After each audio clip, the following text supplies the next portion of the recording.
Friends, कैसे हैं आप सब। हम लोग पिछली कक्षा में वरदान का फेर पढ़ रहे थे, जो कि कक्षा 7 में दिया हुआ है जेसीईआरटी की पुस्तिका में। और उसमें हम लोगों ने उसका एक पार्ट कंप्लीट कर लिया था, जिसमें हम लोगों ने देखा था कि किस प्रकार से महात्मा बुद्ध के भी पहले महात्मा बुद्धदेव का जन्म हुआ था। और उनके पिता राजा के, महात्मा बुद्ध के पिता की तरह राजा नहीं थे, बल्कि एक राजमिस्त्री थे। फिर हम लोगों ने उस पार्ट में ये भी देखा कि किस तरह से उनके माता पिता की मृत्यु हो जाती है और वे दर दर की ठोकरें खाने लगते हैं। लेकिन उनके शरीर पर एक लंगोटे रहने के कारण लोग उन्हें साधु समझने लगते हैं, महात्मा समझने लगते हैं। वह जिस द्वार पर जाते हैं वहीं पर उनका आदर सत्कार होने लगता है और उन्हें एक बनिए के द्वारा महात्मा की संज्ञा दे दी जाती है। अपने आप को महात्मा वो समझने लगते हैं। और उसके बाद फिर किसी के द्वारा तपस दोनों टाइम साबूदाना खाने के कारण लोग उन्हें तपस्वी भी कहने लगते हैं। तो वो अपने आप को तपस्वी भी समझने लगते हैं और तपस्या करने के लिए वो जंगल में चले जाते हैं। हम लोगों ने यहाँ तक पढ़ा था। आगे का पाठ हम लोग यहाँ पर इसको पूरा करेंगे। तो आप लोग भी तैयार हो जाइएगा, पुस्तिका खोल करके पेज नंबर 124। पहले तो धुआं पीकर रहने लगे, इससे इन्हें बड़ी तकलीफ होती थी। धुआं पीते पीते ये बड़े जोर से खांस उठते थे। खांसी के मारे इनका दम उखड़ जाता था। लेकिन तपस्या तो कठिन होती ही है। मोहन भोग खाकर तो तपस्या की नहीं जाती, कि वो खाना तो छोड़ ही चुके थे और तपस्या करने के लिए मोहन भोग की तो आवश्यकता। मोहन भोग मतलब बहुत तरह तरह के स्वादिष्ट व्यंजन तो होती ही है। तो मोहन भोग करके तो तपस्या की नहीं जाती। इन्होंने डटकर तपस्या की। महात्मा बुद्धदेव ने डटकर तपस्या की। कभी हड़बड़ाकर पानी में घुस गए और 7 दिन तक वहीं किसी टीले पर बैठे रहे। कभी उचक कर किसी पेड़ पर चढ़ गए और उसकी डाल पकड़ 3-4 दिनों तक लटकते रहे। कभी फल खाते थे, कभी कंदमूल, कभी मौज आ गई तो किसी पेड़ की सारी पत्तियां नोचकर चबा जाते थे। तो इस तरह से वो अपने जीवन को आगे की ओर ले जा रहे। इसी तरह इन्होंने 7 वर्षों तक घोर तपस्या की। अब तो इंद्रदेव घबराए, दौड़े ब्रह्मा जी के पास गए। बोले, बाबा, अब मैं बिन मारे मरा, यह कुष्मांडसेन जरूर मेरी गद्दी लेगा। कहने का तात्पर्य यह है कि इतिहास भी इस बात का गवाह है कि जिन्होंने भी तपस्या की है तो भगवान को अपनी जो उनका जो स्थान है, सिंहासन है, उसके डोलते रहने का खतरा हमेशा बना रहा है। तो इंद्रदेव अभी भी थोड़ा सा डगमगा गए, डर गए कि कहीं कुष्मांडसेन तपस्या करके मेरी गद्दी ही ना ले ले, और वो ब्रह्मदेव के पास चले गए। ब्रह्मा जी ने आश्वासन दिया, ठहरो वत्स, घबराने की जरूरत नहीं। बुद्धदेव का मैं तुरंत तपस्या से हटा देता हूँ। और वे लोग तपस्या तोड़ने के लिए तरह तरह के नाना प्रकार के गतिविधियाँ करते हैं, अप्सराओं को भेजते हैं ताकि उनका मोह भंग हो, उनका तपस्या भंग हो। तो इस तरह से ब्रह्मा जी ने भी उनको आश्वासन दिया, इंद्रदेव को। उसके बाद यहाँ पर है कि इंद्र ने अपनी राह ली। ब्रह्मा जी बुद्धदेव के पास आकर बोले, बेटा, वर मांग, कि अब तुम्हारी तपस्या से हम लोग प्रसन्न हुए हैं, अब तुम वर मांगो। बुद्धदेव घबरा गए, अब मांगू तो कौन सा वर मांगू, क्योंकि वो तो तपस्या इसलिए कर रहे थे कि वो लोगों की नज़र में तपस्वी होना चाह रहे थे और वास्तव में होना चाहते थे। लेकिन यहाँ तो भगवान आ गए और वर मांगने की बात करने लगे। प्रभु, जरा ठहर जाइए, मैं सोचकर कहता हूँ। और वो वरदान मांगने के लिए थोड़ा सोचने लगा कि मांगू तो ऐसा क्या मांगू। यह कहकर बुद्धदेव जी ने सोचना आरंभ किया। 3 घंटे तक सोचते ही रह गए। आखिर ब्रह्मा जी कितनी देर खड़े रहते। डपट कर बोले, तुम्हें वरदान लेना है कि नहीं। वो 3 घंटे तक सोचते रहा। ब्रह्मा जी इससे नाराज हो रहे थे और गुस्सा कर थोड़ा बोलते हैं कि तुम्हें वरदान लेना है या नहीं। डपट सुनते ही बुद्धदेव जी का मिजाज सरक गया। जो कुछ सोच साच कर मांगना चाहा था वह भी भूल गए। वो क्या सोच रहे थे मांगने के लिए वो भूल गए। ब्रह्मा जी ने घुड़क कर कहा, जल्दी 3 वरदान मांग ले, नहीं तो मैं जाता हूँ, नहीं तो फिर मैं चला जाता हूँ। भगवान के दर्शन तुम्हें हुए हैं।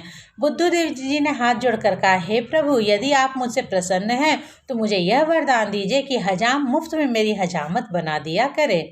कि वरदान भी बुद्धदेव अपने बुद्धपन की तरह ही मांग रहा था।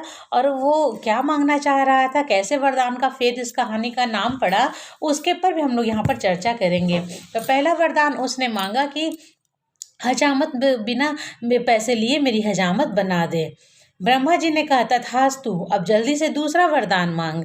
बुद्धदेव जी ने फिर हाथ जोड़कर कहा, हे प्रभु, यदि आप मुझसे प्रसन्न हैं तो मुझे दूसरा वरदान यह दे कि जब मैं झोली सीने के लिए किसी दर्जी को कपड़ा दूं तो वह उसमें से एक अंगुल भी न चुरावे, कि जितना कपड़ा दूं उतना का मेरा दर्जी झोली बना दे।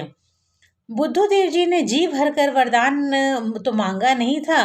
ब्रह्मा जी को क्रुद्ध होते ही देखते ही इनके हवास गुम हो गए थे, इसलिए हाथ जोड़कर बोले, हे प्रभु, यदि आप मुझसे प्रसन्न हैं तो मुझे तीसरा वरदान यह दीजिए कि मैं जब चाहूँ तब आपसे और 3 वरदान मांग लूँ। तो ये तो था बातें। यहाँ पर ये दिखाई जा रही है कि किस तरह से बुद्ध होते हुए भी एक चतुराई भरा काम बुद्धदेव ने कर लिया था। 2 वरदान मांगे और तीसरे में फिर से 3 वरदान मांगने की इच्छा प्रकट कर ली। एक दिन की बात है, बुद्धदेव को निमंत्रण देकर एक सेठ जी अपने घर ले गए। सेठ जी ने इन्हें खूब डटकर खिलाया और इनके सोने के लिए एक चारपाई का प्रबंध कर दिया। संयोग की बात, चारपाई में बहुत अधिक खटमल थे। इनके सोते ही खटमलों ने धावा बोल दिया। इन्होंने इतना अधिक भोजन किया था कि करवट बदलने में भी तकलीफ होती थी। खटमलों ने जो काटना आरंभ किया तो त्राही त्राही चिल्लाने लगे।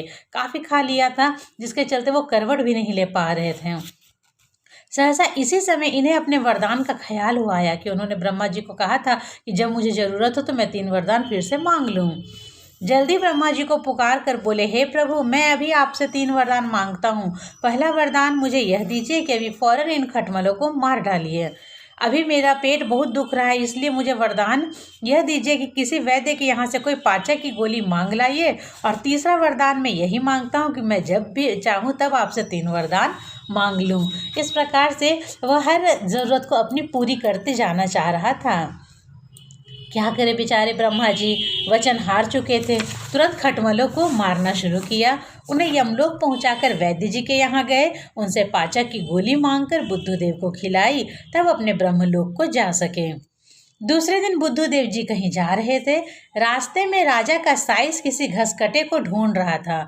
जो राजा का नौकर था वह किसी घास काटने वाले को ढूंढ रहा था।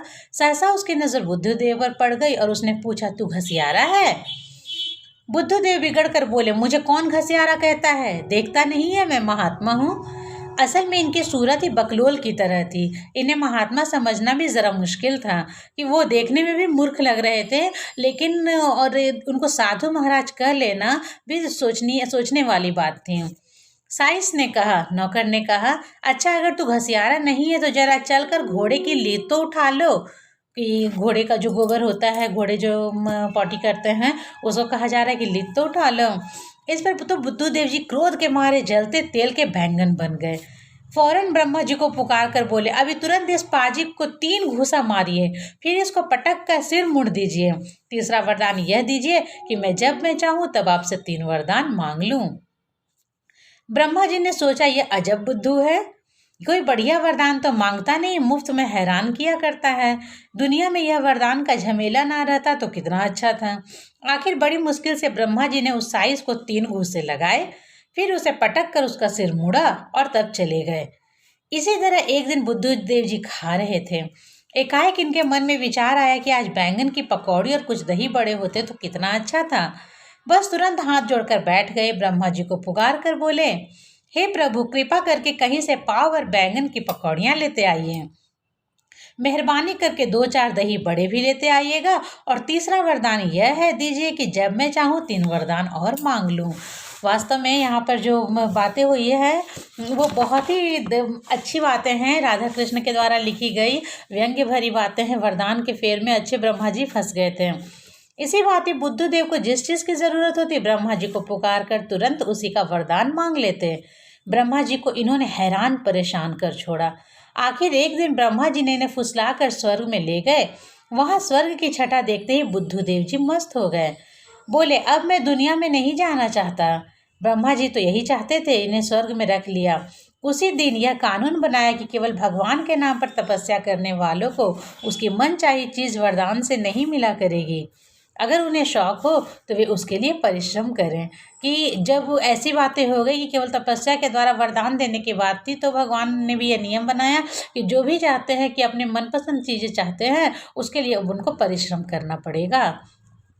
तब से देवलोक में यही नियम चलता और अब किसी को भी वरदान नहीं दिया जाता है, केवल वास्तविक परिश्रम का पुरस्कार दिया जाता है। तो ये थी हमारी आज की कहानी वरदान का फेर, और काफ़ी रोमांचक थी। आशा है आप सबों को भी काफ़ी पसंद आई होगी। तो आज का वीडियो हम लोग यहीं पर समाप्त करते हैं। अगले वीडियो में इसके प्रश्न उत्तर के साथ फिर मिलेंगे। तब तक के लिए धन्यवाद।